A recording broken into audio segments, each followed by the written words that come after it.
Paviliun misi. Sebulan pun berlalu. Ia telah lama hanyut dalam kultivasinya dan merasa dantiannya telah dipenuhi energi spiritual lagi. Sumber dayanya juga telah menipis, sehingga ia perlu membuat pilnya sendiri karena ia telah bisa membuat pil roh yang digunakan oleh para kultivator ranah alam dalam berkultivasi. Sepertinya aku harus mencari tempat seperti hutan Baohu yang kaya dengan energi spiritual. Gumam Fang Yuan sembari melangkah keluar dari markas kelompok klan Xiao. Ki yang ada di puncak keempat Gunung Persik sangat tipis sekali. Karena ada puluhan ribu murid senior yang juga berkultivasi di sini. Makanya dibutuhkan sumber daya tambahan untuk menunjang kultivasi mereka. Fang Yuan berjalan santai ke paviliun misi untuk makan siang. Sembari mencari apakah ada herbal langka yang cocok untuk membuat penawar racun untuk siluman rubah yang bernama Sihu tersebut. Menurut Xiao Yue, Sihu masih bisa bertahan hidup dengan bantuannya hingga 10 tahun ke depan. Setelah ia menceritakan apa yang terjadi di hutan Baohu saat mereka berada di penginapan mawar. Namun, tak ada salahnya saat ia sedang membuat pil roh. Maka ia melanjutkan percobaan membuat pil penawar racun. Mana tahu ia sedang beruntung dan pil yang ia buat malah pil penawar racun nomor 1 paling ampuh di dunia. Bos. Siang. Bos. Apakah perlu aku temani makan siang? Bos. Hei. Jangan goda bos. Apakah kamu tidak takut dengan ketua Xiao Yue? Fang Yuan tersenyum mendengar ucapan sekumpulan murid senior wanita yang juga anggota kelompok klan Xiao tersebut. Tetapi mereka sebenarnya berasal dari klan kecil berbeda-beda. Setelah Fang Yuan memasuki puncak keempat Gunung Persik, hampir seluruh murid senior dari klan kecil memilih bergabung dengan kelompok klan Xiao. Selain dijamin keamanannya, mereka juga tidak perlu membayar uang keamanan seperti yang dilakukan oleh kelompok klan besar lainnya. Sehingga beberapa kelompok klan besar mulai meniru kebijakan kelompok klan Xiao untuk menyaingi eksistensinya. Bos, kapan kita melakukan misi bersama? Salah satu anggota wanita kelompok klan Xiao itu bertanya. Karena melakukan misi bersamanya adalah impian mereka. Mengingat rumor ia mengalahkan Rana Sein kembali beredar luas di puncak keempat. Entah siapa yang menyebarkan rumor tersebut. Namun, ia yakin itu ulah salah satu diaken yang datang bersama guru Subimbing saat ia dikepung oleh assassin klan He di perbatasan. Maaf. Ya, lain kali saja. Aku baru selesai berkultivasi dan sedang ingin membuat pil roh. Karena persediaan pil rohku telah habis. Sahut Fang Yuan menolak permintaan mereka. Karena ia masih memiliki banyak poin prestasi. Sehingga ia tak mau mengambil resiko meninggalkan Akademi Kekaisaran. Kecuali mereka mengatakan ada misi yang sangat menarik barulah ia mungkin akan tergiur. Menjadi terkenal ternyata merepotkan juga. Karena ia harus menyahut sapaan murid senior lain dan menolak secara halus ajakan menjalankan misi bersama. Mungkin ia harus meniru sikap Xiao Yue yang dingin dan cuek. Sehingga tidak ada yang berani menyapanya kecuali mereka benar-benar memiliki urusan penting dengannya. Tanpa terasa ia sudah memasuki paviliun misi yang merupakan gedung satu-satunya yang ada di puncak keempat Gunung Persik. Dia pun langsung menuju ke konter makanan dan memilih siluman ayam jantan bakar, sup kepala siluman harimau, gulai paha siluman kelinci petir. Sehingga para pengunjung restoran di dalam paviliun misi terkejut melihatnya. Mereka tak menyangka bos kelompok klan Xiao ternyata memiliki sisi buruk juga. Karena selama ini penampilannya tampak begitu sempurna dan sangat elegan seperti keluarga kekaisaran. "Berapa yang harus aku bayar, Diaken?" Fang Yuan bertanya pada diaken wanita cantik yang melayaninya.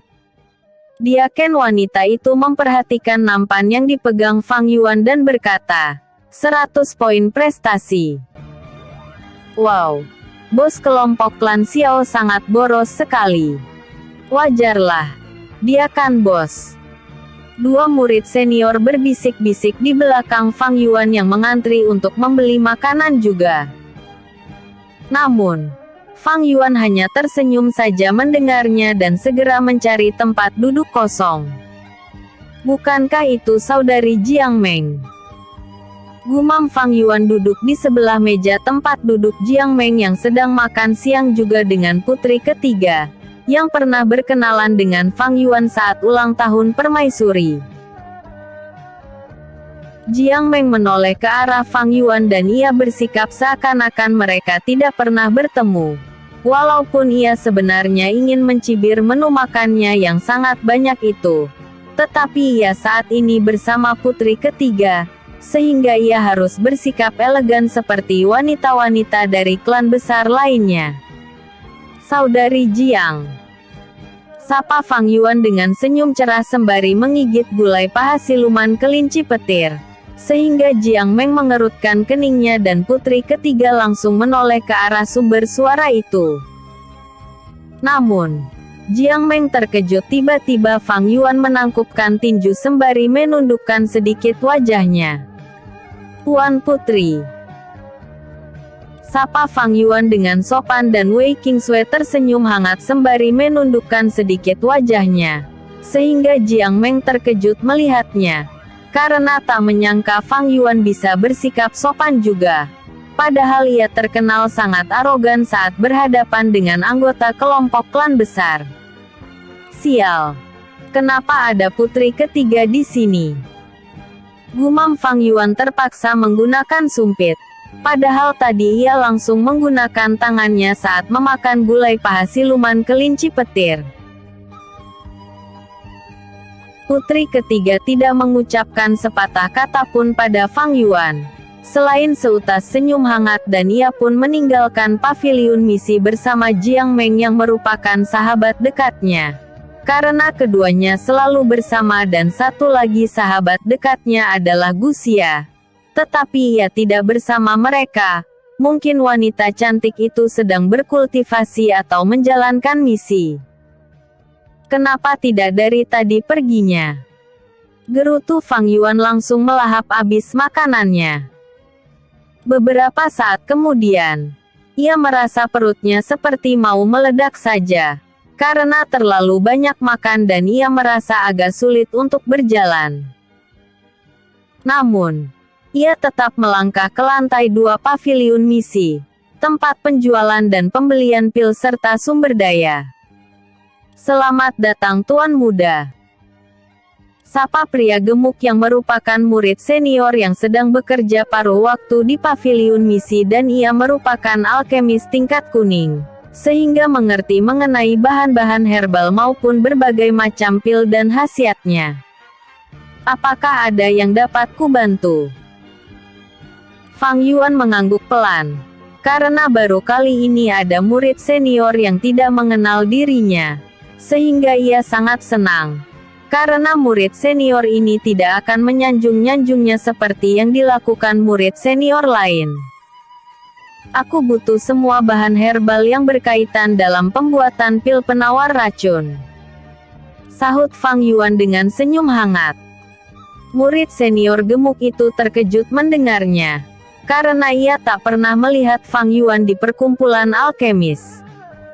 "Oh, baiklah. Apakah Tuan Muda seorang alkemis?" Dia penasaran dan langsung mengambil sumber daya untuk pembuatan pil penawar racun tersebut. "Bisa dibilang alkemis dan bisa juga tidak. Karena aku tidak memiliki token alkemis dari asosiasi alkemis," sahut Fang Yuan dengan senyum masam. "Apa? Anda harus hati-hati kalau begitu. Karena yang belum memiliki token alkemis, maka pil yang mereka buat tidak boleh dikonsumsi kecuali di bawah pengawasan guru atau diaken. Kata murid senior gemuk itu terkejut. Apalagi Fang Yuan membeli sumber daya untuk pembuatan pil penawar racun. Takutnya malah keracunan saat mengkonsumsi pil penawar racun yang dibuatnya itu. Aku hanya coba-coba saja dan tidak akan menggunakan pil hasil uji cobaku dan rencananya aku juga akan mengikuti ujian untuk mendapatkan token alkemis kelas kuning seperti saudara. Fang Yuan sengaja berkata demikian untuk menipis pemikiran anehnya. Hahaha. Maaf Tuan Muda. Aku sempat berpikir aneh-aneh terhadap Anda. Murid senior gemuk itu menyerahkan sumber daya yang diinginkan oleh Fang Yuan. Oh, ya. Semoga ujian Anda berjalan lancar dan semuanya 200 poin prestasi. Katanya lagi. Fang Yuan mengangguk dan memasukkan sumber daya tersebut ke dalam kantung penyimpanan, serta mentransfer 200 poin prestasi padanya. Kemudian Fang Yuan memutuskan kembali ke markas kelompok klan Xiao untuk membuat pil roh serta pil penawar racun. Tingkatan gelar alkemis. Alkemis kelas kuning 1-5. Alkemis kelas mistik 1-5. Grandmaster alkemis dan akan mendapatkan julukan Raja Obat. Catatan, itu adalah tingkatan alkemis terbaru. Karena sebelumnya Babang Tampan tidak menjelaskan tingkatan mengenai alkemis. Episode sebelumnya. Tapak Iblis kedua. Tarian Kematian. Episode berikutnya. Meramu pil roh. Tamu pil roh. Tak ingin mengganggu anggota kelompok klan Xiao yang sedang berkultivasi di markas mereka, Fang Yuan memutuskan mencari tempat lain untuk meramu pil roh yang ingin ia buat. Hendak kemana, Bos Fang? Murid senior yang berjaga di mulut gua bertanya pada Fang Yuan dengan ekspresi wajah keheranan. Karena ia baru saja memasuki gua dan segera keluar lagi. Fang Yuan tersenyum dan berkata, "Aku hanya ingin jalan-jalan di sekitar sini saja." Oh.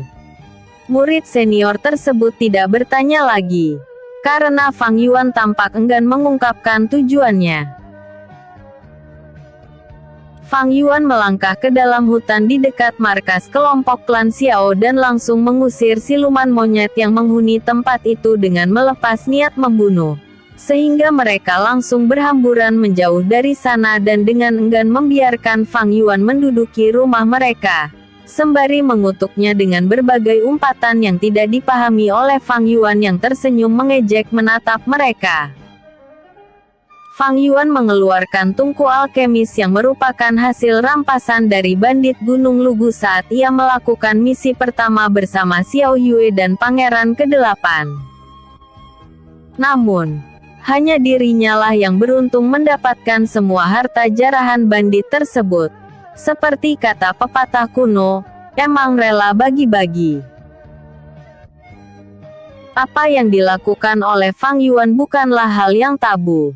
Karena itu adalah budaya yang lumrah di dunia bela diri. Demi sumber daya untuk meningkatkan kultivasi.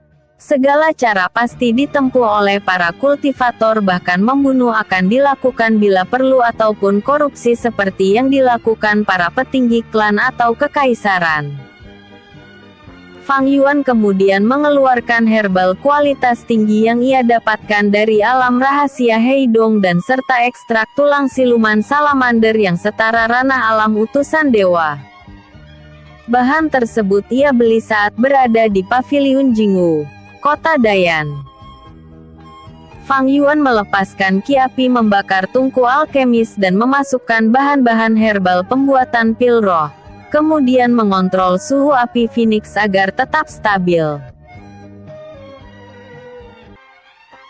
Dengan meningkatnya basis kultivasinya, Fang Yuan tidak mendapatkan kendala apapun dalam proses peramuan pil roh ini.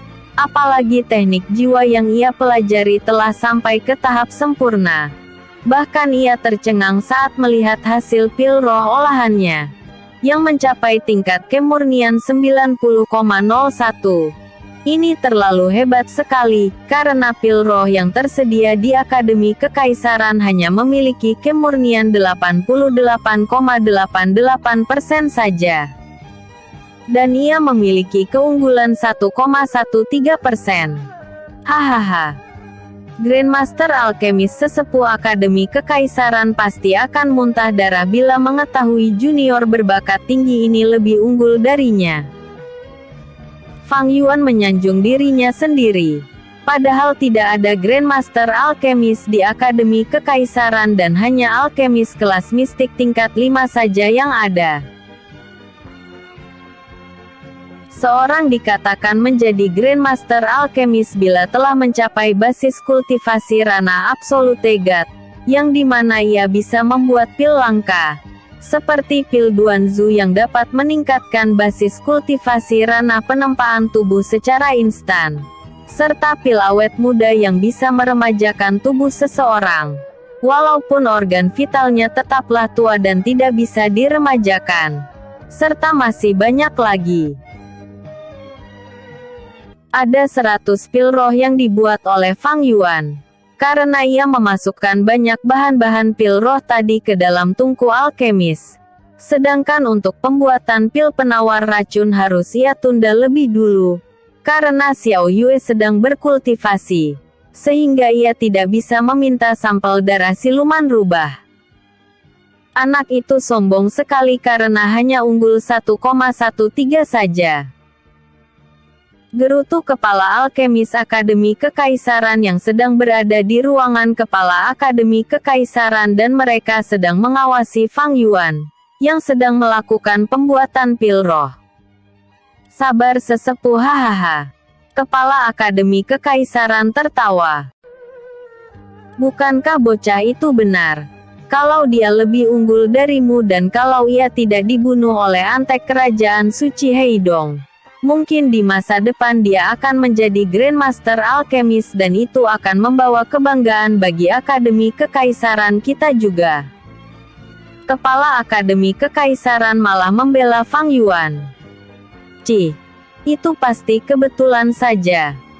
Kepala Alkemis Akademi Kekaisaran berkilah. Kedua ranah Chaos Ancient God tersebut mengawasi Fang Yuan dengan mengedarkan energi spiritual mereka, sehingga bisa mendengarkan apa yang sedang dikatakan oleh Fang Yuan tanpa mengetahui ada yang mengawasinya, karena basis kultivasinya yang masih terlalu rendah. Fang Yuan kemudian kembali ke markas kelompok klan Xiao untuk berkultivasi lagi. Senangnya dalam hati. Bila beristri kalau beristri dua. Seperti dunia Ana yang punya. Fang Yuan bernyanyi sembari memasuki gua. Akhirnya aku menemukanmu, bos. Su Chang, murid senior yang berasal dari klan Su dan merupakan klan kecil di wilayah Tenggara Kekaisaran Wei menyapa Fang Yuan. Dia sudah satu batang dupa berdiri di depan markas kelompok Xiao, karena tak ingin melewatkan kesempatan berjumpa dengan Fang Yuan. Ada apa? Fang Yuan berhenti bernyanyi. Padahal suasana hatinya sedang gembira setelah berhasil membuat banyak pil roh untuk dirinya sendiri. Aku curiga dia mengintipku tadi saat meramu pil roh dan pasti berusaha mengancamku untuk membagikan beberapa pil roh untuknya. Fang Yuan berspekulasi di dalam pikirannya. Su Chang mengerutkan keningnya saat melihat ekspresi wajah Fang Yuan yang seperti tidak menginginkan kehadirannya. Namun, ia hanya bisa meminta bantuan padanya, karena klan Su dalam bahaya besar saat ini. Su Chang langsung bersujud di kaki Fang Yuan yang sedang menduga-duga apa tujuan Su Chang mencegatnya memasuki gua, markas kelompok klan Xiao-nya. Fang Yuan terkejut dan langsung mengangkat bahu Su Chang. Apa yang Anda lakukan senior? Tanyanya dan ia tetap bersikap sopan pada Su Chang walaupun ia adalah bos kelompok klan Xiao. Tetapi kalau dilihat dari usia, dia adalah yang termuda bersama Xiao Yue di puncak Gunung Persik. Bos Fang, tolong bantu klan suku yang sedang mengalami malapetaka. Su Chang langsung mengungkapkan tujuannya tanpa menutup-nutupinya, sehingga murid senior yang berjaga di mulut gua terkejut mendengarnya.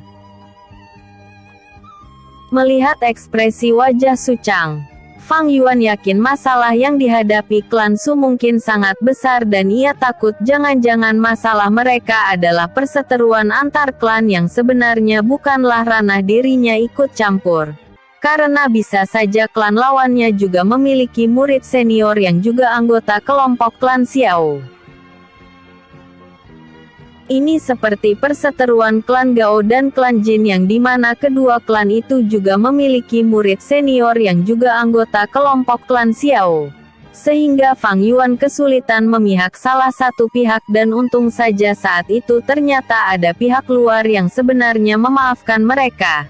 Sehingga kedua klan itu memutuskan berhenti berseteru dan menjalin hubungan baik. Pertama katakan dulu masalah apa yang klan Su hadapi. Mungkin aku bisa memberikan sedikit masukan nanti.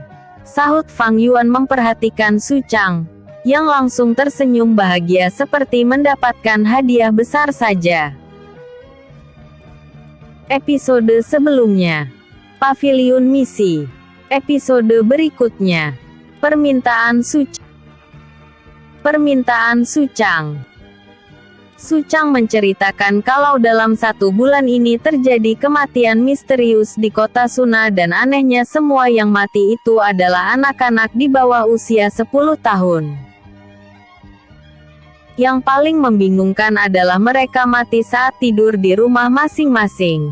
Bahkan ada yang sedang tertidur di pelukan ibunya dan saat ibunya bangun, ia malah melihat anaknya hanya tinggal tulang. Itu terjadi dalam sekejap saja. Fang Yuan sangat terkejut mendengarnya. Bagaimana mungkin ada orang yang tega melakukan perbuatan keji seperti itu? Apakah klan Su telah meminta bantuan klan besar untuk menyelidiki kasus itu? Fang Yuan curiga ada kultivator yang menggunakan metode kultivasi terlarang di balik kejadian itu. Sudah. Tetapi saat mereka melakukan penyelidikan, malah mereka tidak menemukan bukti apapun dan pelakunya berhenti melakukan aksinya hingga utusan klan besar itu pergi. Jawab Su Chang dengan ekspresi wajah sedih, karena sudah puluhan anak-anak yang menjadi korban kejadian misterius itu. Melihat utusan klan besar saja tidak bisa mengungkapkan dalang di balik kematian misterius itu, maka kemungkinan besar dalangnya adalah anggota klan Su atau ada penduduk kota Suna yang berkomplot dengannya. Namun, Fang Yuan merasa pasti sangat sulit mengungkapkan misteri itu. Apakah penyelidikan diam-diam pernah kalian lakukan? Fang Yuan kembali bertanya setelah berpikir beberapa saat. Semua cara telah kami lakukan dan keuangan klan Su sudah terpuruk untuk membiayai para kultivator hebat untuk mengungkapkan dalang di balik kejadian itu, termasuk meningkatkan patroli malam. Namun, tetap saja kejadian misterius itu terulang kembali. Su Chang menghela nafas panjang dan tetap berharap Fang Yuan mau menyelidiki kasus misterius itu. Karena ia telah mendengar kecerdasan dan kecerdikan bosnya itu dalam menyelesaikan masalah. Walaupun sebenarnya banyak faktor keberuntungan yang menyertainya. Kalau utusan klan besar saja tidak dapat mengungkapkan dalang di balik kejadian itu, bagaimana senior Su yakin aku bisa mengatasi kasus itu? Fang Yuan merasa Su Chang terlalu mendewakan dirinya. Padahal ia selama ini hanya berpura-pura hebat dan berasal dari klan besar. Padahal aslinya dia adalah katak yang baru keluar dari tempurung. Su Chang menggeretakkan giginya dan ia tidak bisa memberikan jawaban atas pertanyaan Fang Yuan tersebut. Tetapi entah kenapa, Ia merasa Fang Yuan bisa menyelesaikan malapetaka yang menimpa kota Suna. Sepertinya setelah berada di Kekaisaran Wei, kepolosanku yang dulu telah memudar, gumam Fang Yuan, karena saat di klan Fang tak ada yang mau berharap akan bantuannya. Berbeda dengan di sini, ia seperti pahlawan isekai saja. Baiklah. Kita akan menuju kota Suna. Tetapi jangan katakan pada siapapun di klan Su kalau kita ke sana. Bahkan pada Patriark juga tidak boleh. Fang Yuan memutuskan membantu Su Chang. Walaupun ia tak yakin apakah bisa mengungkapkan kasus misterius itu. Su Chang tersenyum bahagia dan segera menangkupkan tinju untuk menunjukkan rasa hormat pada Fang Yuan. Baiklah, bos. Aku akan mengurus izin keluar Akademi Kekaisaran dan kita akan berjumpa di bawah tangga 1.500 batang dupa lagi. Kata Su Chang segera berlari ke arah paviliun misi. Fang Yuan hanya tersenyum masam dan memasuki gua. Dia melihat Xiao Yue masih duduk bersila di sebelah Xiao Xinran. Di kota Suna, tangisan histeris seorang ibu terdengar dari rumah kecil yang membuat warga sekitar berkerumun ingin melihat apa yang sedang terjadi. Namun, mereka telah menebak bahwa kasus kematian anak-anak secara misterius kembali terjadi. Penatua pertama klan Su bersama 10 anggota klan Su segera memasuki rumah sederhana. Tangisan ibu yang kehilangan anaknya tersebut. Lagi-lagi seperti ini. Gumam penatua pertama menghela nafas panjang. Dalam satu malam 3 anak-anak telah menjadi korban. Siapa sebenarnya yang tega melakukan ini? Penatua pertama kebingungan. Belum lagi para orang-orang kaya di kota Suna mulai mengungsi ke kota lain. Karena mereka tidak ingin anak-anak mereka menjadi korban. Walaupun sebenarnya yang menjadi korban selama ini kebanyakan anak-anak dari keluarga miskin. Namun, tidak menutup kemungkinan anak-anak keluarga kaya juga akan menjadi sasaran. Bila sosok misterius itu tidak memiliki mangsa dari keluarga miskin lagi. Makanya mereka memilih mengungsi lebih awal sebelum kejadian serupa menimpa anak-anak mereka. Setelah melakukan otopsi pada mayat anak yang hanya tinggal kerangka saja tersebut, penatua pertama langsung meninggalkan rumah wanita itu dan meminta bawahannya segera mengkremasi mayat itu, agar kerumunan warga segera bubar. Dia tidak mengatakan sepatah kata pun selain segera terbang menuju kediaman klan Su, untuk mengungkapkan kejadian tersebut pada Patriark klan Su yang sangat terpukul mendengarnya. 3 penatua lainnya ikut mendengarkan keterangan dari penatua pertama dengan seksama. Dan mereka juga tidak bisa memberikan solusi untuk mengatasi pembunuhan berantai itu. Patriark klan Su menatap penatua kedua dan berkata, "Apakah putramu telah memberikan jawaban atas permintaan kita?" "Belum ada jawaban Patriark," sahut penatua kedua dengan wajah masam. Padahal ia ingin anaknya yang merupakan satu-satunya murid senior dari klan Su di Akademi Kekaisaran itu untuk memberikan kontribusi pada klan Su. Namun, pesan yang ia kirim seminggu yang lalu tak kunjung mendapatkan balasan. Sehingga ia menduga-duga Su Chang tidak bisa meyakinkan pihak Akademi Kekaisaran untuk mengirim diaken atau guru mereka untuk mengambil alih kasus misterius tersebut. Patriark klan Su mengerutkan keningnya. Putrinya yang menjadi murid pelataran luar juga mengatakan bahwa dia tidak bisa mengajukan misi sebelum menjadi murid pelataran dalam. Sehingga satu-satunya harapannya hanyalah putra penatua kedua. Tetapi Su Chang malah tidak memberikan jawaban atas pesan yang dikirim oleh penatua kedua. Penatua ketiga. Aku mengingat istrimu berasal dari klan Gu. kata Patriark Klan Su menatap penatua ketiga yang langsung mengangguk pelan. Apakah istrimu bisa meminta salah satu penatua klan Gu untuk membantu kita mengatasi masalah ini? Dia bertanya pada penatua ketiga yang langsung tersenyum masam mendengarnya. Penatua ketiga menangkupkan tinju dan berkata, "Maaf Patriark. Kita sudah tidak memiliki uang khas untuk menyewa ahli bela diri dari luar dan mulai sekarang kita hanya bisa menggunakan tangan kita saja untuk menangkap biang keladi pembunuhan berantai itu." Penatua ketiga tidak mau menutup-nutupi fakta bahwa klan Su hampir diambang kehancuran atas malapetaka yang terjadi di kota Suna ini. Padahal kota Suna hanyalah kota kecil dan jauh lebih kecil dari kota Hausan, sehingga tidak akan sulit menjaga kota dengan populasi 5.000 penduduk tersebut. Tetapi kenyataan berkata lain. Gara-gara kasus pembunuhan berantai itu, keuangan klan Su langsung merosot akibat harus menyewa ahli bela diri dari luar. Karena klan Su sendiri tidak sanggup menyelidiki siapa dalang di balik kejadian tersebut. Patriark klan Su menghela nafas panjang dan berkata, "Masalah ini aku serahkan pada penatua pertama yang menyelidikinya." Patriark klan Su langsung meninggalkan ruangan itu, karena tidak ada yang bisa memberikan solusi. Penatua pertama menangkupkan tinju dan berkata, "Baik, Patriark Su." Dia langsung bergegas keluar dari kediaman klan Su, sembari membawa 100 anggota klan Su memeriksa satu persatu rumah penduduk, mencari apakah ada orang mencurigakan yang bersembunyi di dalam kota Suna ini.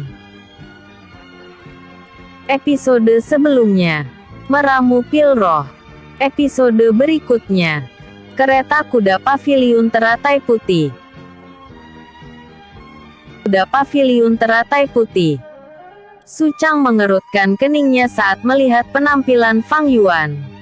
"Bos, kenapa ada tompel besar di pipimu?" "Ini demi kelancaran misi kita," sahut Fang Yuan dengan senyum cerah.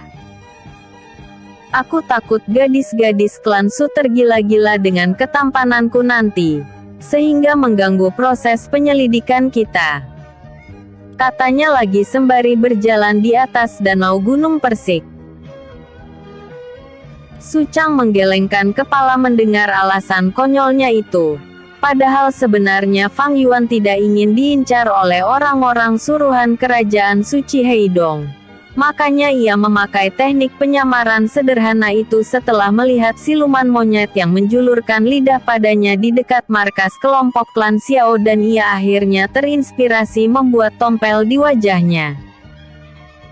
Tak berselang lama, keduanya sampai di kota Tianwu dan mencari kereta kuda siluman pedagang yang akan berangkat menuju wilayah tenggara Kekaisaran Wei.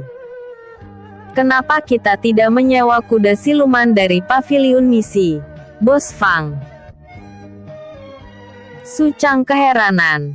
Padahal itu lebih praktis daripada menumpang kereta kuda siluman milik pedagang. Karena tujuan mereka belum tentu ke kota Suna. Belum lagi saat kembali ke Pulau Persik lagi, mungkin mereka akan menghabiskan waktu yang sangat lama di perjalanan. "Ah, kalau ku jelaskan dengan rinci, nanti dia mengira aku sangat hebat lagi," gumam Fang Yuan enggan mengatakan kalau mereka tidak menyewa kuda siluman. Karena mereka akan mengendap-endap di kota Suna. Nanti ditaruh di mana kuda siluman itu kalau mereka menyewa kuda siluman? Tak mungkin dititipkan di penginapan. Sementara klan Su melakukan patroli masif dan akan menginterogasi semua orang yang mencurigakan. Tentu agar penyamaran kita sempurna. Fang Yuan berkilah. "Betul juga. Ya. Kan. Kita sedang melakukan penyelidikan secara diam-diam." Su Chang tersenyum dan makin kagum pada Fang Yuan yang telah memikirkan strategi terukur dalam misi ini. Pantas saja ia mengenakan tompel besar di wajahnya. Kereta kuda siluman pun keluar dari paviliun Sang Hui dengan simbol bunga teratai, yang berarti kereta kuda siluman ini milik paviliun teratai putih yang merupakan saudagar terbesar kedua di wilayah Tenggara setelah paviliun Sang Hui. Fang Yuan melambaikan tangan menghentikan laju kereta kuda siluman tersebut. "Ada apa, Pak Tua Dong?" Suara lembut wanita terdengar dari dalam kereta kuda. "Ada dua bocah tak tahu aturan menghentikan laju kereta kuda siluman kita," sahut Pak Tua Dong yang merupakan kepala keamanan paviliun teratai putih dan ia memiliki basis kultivasi ranah immortal. Makanya kereta kuda siluman paviliun teratai putih ini tidak membawa pengawal dalam perjalanannya. "Apakah aku akan memberikan mereka pelajaran, Nona Ling?" Pak Tua Dong menatap tajam pada Fang Yuan dan Su Chang yang langsung ketakutan. Karena tak menyangka kusir kereta kuda siluman ini adalah ranah immortal. Tentu yang ia kawal pasti petinggi paviliun teratai putih. "Kita cari kereta kuda siluman lain saja," bisik Su Chang, tidak ingin orang yang di dalam kereta kuda siluman tersinggung dengan ulah mereka dan mereka akan dibunuh oleh immortal ini. Fang Yuan tidak menggubris bisikan Su Chang dan ia langsung tersenyum menatap Pak Tua Dong sembari menangkupkan tinju untuk menunjukkan rasa hormat. Su Ling yang merupakan putri pemilik paviliun teratai putih mengirim suara telepati pada Pak Tua Dong untuk menanyakan apa tujuan mereka menghentikan kereta kuda siluman paviliun teratai putih. "Ada apa?" Pak Tua Dong bertanya dengan arogan. Karena penampilan Fang Yuan dan Su Chang sangat sederhana, sehingga ia menyimpulkan keduanya bukanlah tuan muda klan besar ataupun murid akademi kekaisaran. Karena tak ada simbol atau jubah akademi kekaisaran di pakaian yang mereka kenakan. Fang Yuan tetap bersikap tenang. Berbeda dengan Su Chang yang hampir kencing di celana saking takutnya. Sehingga Pak Tua Dong sedikit kagum pada kepribadian Fang Yuan yang tidak terintimidasi oleh auranya. Junior ini ingin menuju wilayah Tenggara dan kebetulan melihat kereta kuda siluman paviliun teratai putih. Sehingga, belum selesai Fang Yuan berbicara, Pak Tua Dong menyela, "Paviliun teratai putih tidak bisa memberikan tumpangan pada kalian." Enyahlah. Dia langsung mengusir mereka. Sehingga Fang Yuan mengerutkan keningnya karena tak menyangka Pak Tua ini memiliki temperamen tinggi. "Tuan salah paham," sahut Fang Yuan dengan senyum masam. "Kami sebenarnya bersedia membayar harga yang ditawarkan oleh paviliun teratai putih untuk menumpang duduk di sebelah Tuan, bukan di bagian dalam. Karena itu pasti tempat untuk petinggi paviliun teratai putih dan tentu kami tidak layak duduk bersama beliau." Fang Yuan mencoba meyakinkan Pak Tua Dong. Baiklah. Tapi kalian tak boleh berisik kecuali aku yang memulai pembicaraan," sahut Pak Tua Dong setelah mendapatkan suara telepati dari Su Ling yang mengatakan membiarkan keduanya untuk menumpang duduk di sebelahnya. Fang Yuan langsung duduk di sebelah Pak Tua Dong. Sedangkan Su Chang kebingungan di mana ia akan duduk. Senior Su duduk di atap saja, hehehe. Fang Yuan tertawa pelan sembari menutup mulutnya. Karena Pak Tua Dong telah melarang mereka untuk tidak berisik. Pak Tua Dong menggelengkan kepala mendengar ucapan Fang Yuan. Tetapi ia tidak melarang Su Chang yang langsung melompat ke atap kereta kuda siluman. "Teganya kamu, Bos Fang!" gerutu Su Chang langsung duduk bersila di atap kereta kuda siluman sembari menutup matanya. Langsung berkultivasi karena malu diperhatikan oleh para penduduk kota Tianwu yang tersenyum menatapnya. Su Ling merasa pernah mendengar nama keluarga Su yang diucapkan oleh pemuda dengan tompel besar di wajahnya itu. Mungkinkah mereka berasal dari klan Su dari kota Suna?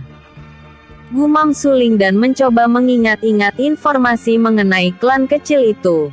Karena klan Su termasuk pelanggan tetap di paviliun teratai putih. Namun, akhir-akhir ini mereka berhenti melakukan transaksi. Karena klan Su sedang mengalami malapetaka dan paviliun teratai putih sempat ikut membantu mereka mengatasi masalah itu. Tetapi akhirnya kultivator yang dikirim paviliun teratai putih memilih menyerah.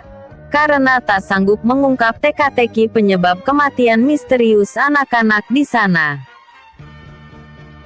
Suling mengingat kalau ada satu anggota klan Su yang menjadi murid senior beberapa tahun yang lalu dan kultivasi pemuda yang duduk di atas atap kereta kuda siluman paviliun teratai putihnya adalah ranah alam langit.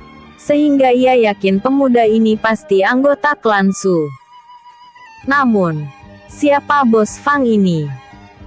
Gumam Suling sembari mengedarkan energi spiritual memperhatikan basis kultivasinya. Tetapi ia tidak bisa mengukurnya. Apa basis kultivasi pemuda Tom? Tunggu. Tompelnya ternyata palsu dan ia sebenarnya memiliki wajah tampan. Apa yang Anda pikirkan, Nona Ling? Patua Dong mengerutkan keningnya. Karena Suling mengirim suara telepati padanya menanyakan basis kultivasi pemuda di sebelahnya. Dia itu ranah alam inti jiwa dan usianya masih 18 tahun. Sungguh bakat yang menentang langit. Masa depannya pasti cerah. Kalau Nona Ling bisa. Patua Dong mengira Suling jatuh cinta pada pandangan pertama. Cukup Patua Dong.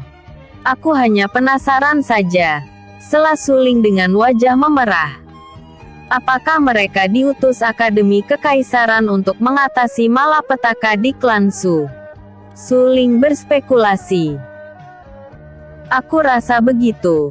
Sahut Patua Dong yang awalnya tidak mengetahui basis kultivasi pemuda di sebelahnya itu kalau ia tidak mengedarkan energi spiritualnya untuk mengukurnya. Makanya ia menyangka mereka hanyalah penduduk biasa sebelumnya. Apakah kita perlu menjalin hubungan dengannya? Karena di masa depan ia pasti akan bersinar terang. Tidak perlu. Sahut Suling. Mereka sedang menjalankan misi rahasia. Makanya mereka tidak mengenakan jubah Akademi Kekaisaran.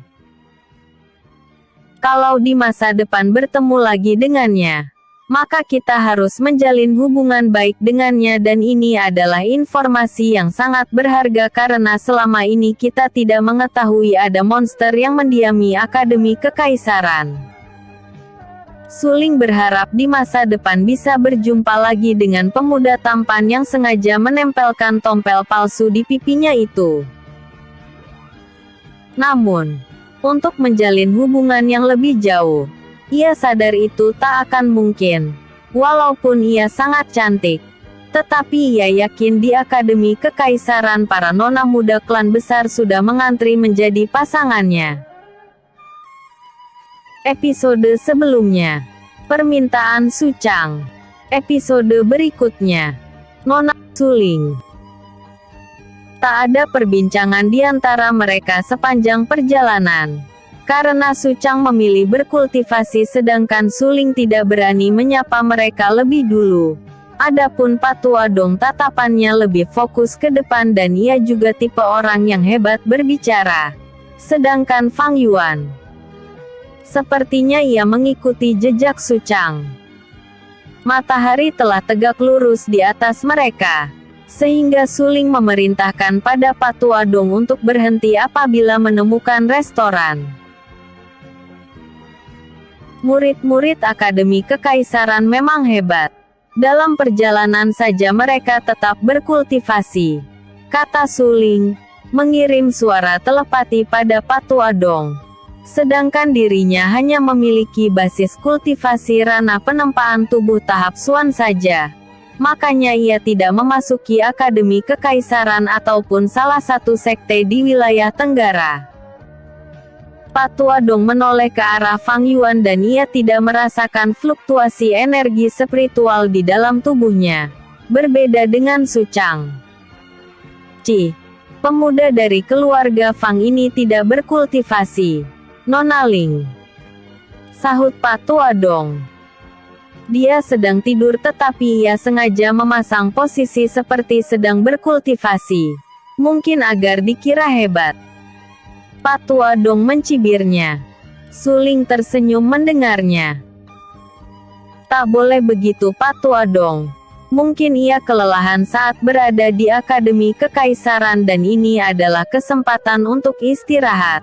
Sahut Su Ling, tak menyangka murid berbakat tinggi memiliki kebiasaan aneh juga. Su Chang membuka matanya karena mendengar suara tawa pelan dari dalam kereta kuda siluman dan itu adalah suara tawa seorang wanita. Kalau saja aku bisa duduk di posisi Bos Fang. Mungkin aku bisa sedikit membual tentang kehebatanku di Akademi Kekaisaran. Sehingga nona muda yang ada di dalam jatuh cinta padaku dan Su Chang membayangkan dirinya menjadi tuan muda yang bersanding dengan wanita cantik dan yang ia bayangkan adalah Xiao Yue. Kenapa aku malah membayangkannya? Hehehe. Kalau ketahuan Bos Fang, aku bisa dimakan hidup-hidup nanti. Dia berhenti menghayal dan kembali melakukan kultivasi. Fang Yuan terbangun saat kereta kuda siluman sedikit terguncang. Karena melewati lubang kecil di jalanan. Dia merasa Pak Tua Dong seperti sedang mengawasinya. Tetapi ia tetap melanjutkan tidur siangnya. Karena merasa paviliun teratai putih tidak mungkin memiliki dendam dengannya. Karena mereka tidak memiliki cabang di kota Hausan. Bangun-bangun, seru Pak Tua Dong. Begitu menemukan sebuah restoran yang cukup besar dan dikunjungi oleh banyak pelancong seperti mereka yang kemungkinan besar menuju wilayah Tenggara juga. Fang Yuan terkejut dan langsung terjatuh dari gerobak. Sehingga langsung terbaring di tanah dan di saat bersamaan Su Ling baru turun dari gerobak. Pau, pau. Fang Yuan memegang kepalanya yang terbentur ke tanah. Sedangkan Su Chang langsung tertawa terkekeh-kekeh melihatnya. Apakah aku sedang berhalusinasi? Kenapa tiba-tiba ada dewi cantik di hadapanku? Fang Yuan menatap Su Ling yang tersipu malu mendengar godaan pemuda bertompel di pipi itu. Pak Tua Dong mengerutkan keningnya dan menendang benolkong Fang Yuan. Bocah jelek sepertimu tidak memiliki kualifikasi menatap nona mudaku, tegurnya. Sehingga Fang Yuan langsung berdiri dan menangkupkan tinju untuk menunjukkan rasa hormat pada Su Ling. Maafkan kelancanganku nona muda. Karena kata-kata tadi keluar begitu saja saat melihat kecantikan nona muda yang bagaikan. Berhenti merayu nona muda. Bocah sialan. Pak Tua Dong makin geram melihat kelakuan Fang Yuan. Bahkan ia ingin mematahkan kakinya serta melemparnya ke hutan agar dimakan para siluman. Namun, niat itu segera ia tepis, mengingat pemuda ini adalah murid Akademi Kekaisaran. Karena bila ia melakukan apa yang terbersit di pikirannya itu maka paviliun teratai putih hanya akan tinggal nama untuk dikenang saja di kemudian hari. Su Ling tak berkata apa-apa. Tetapi ia tertawa pelan sembari menutup mulutnya. Sedangkan Su Chang berkeringat dingin. Karena ia mengenali wajah wanita cantik itu. Gawat. Dia adalah nona muda Su Ling, putri dari pemilik paviliun teratai putih, Bos Fang. Su Chang mengirim suara telepati pada Fang Yuan yang langsung terkejut mendengarnya. Karena ia telah berkata omong kosong dan menggoda putri pemilik paviliun teratai putih.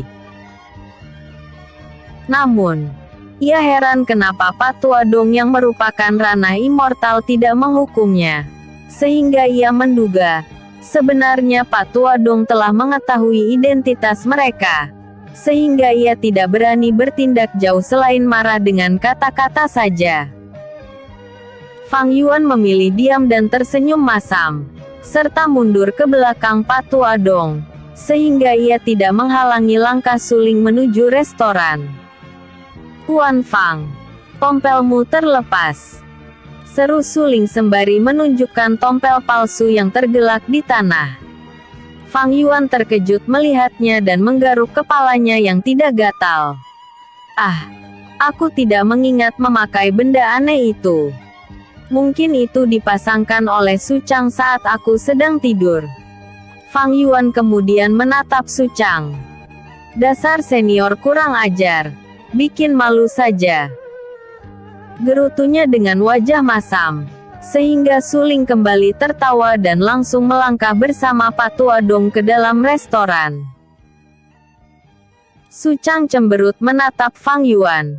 Sedangkan Fang Yuan langsung tertawa saat Suling telah memasuki restoran dan berkata, "Jangan marah senior Su. Aku akan mentraktirmu makan sepuasnya." Fang Yuan merayunya agar tidak merajuk. Seulas senyum tipis langsung terpancar di sudut bibir Su Chang. Karena ia hanya memiliki satu keping emas saja di kantung penyimpanannya. Sebab ia belum sempat mengkonversi poin prestasinya menjadi kepingan emas dan perak akibat tergesa-gesa meninggalkan Akademi Kekaisaran. Sedangkan jatah sumber daya dari klan telah lama berhenti datang sejak ia melangkah ke puncak keempat Gunung Persik, sehingga ia harus mengerjakan misi untuk mendapatkan sumber daya.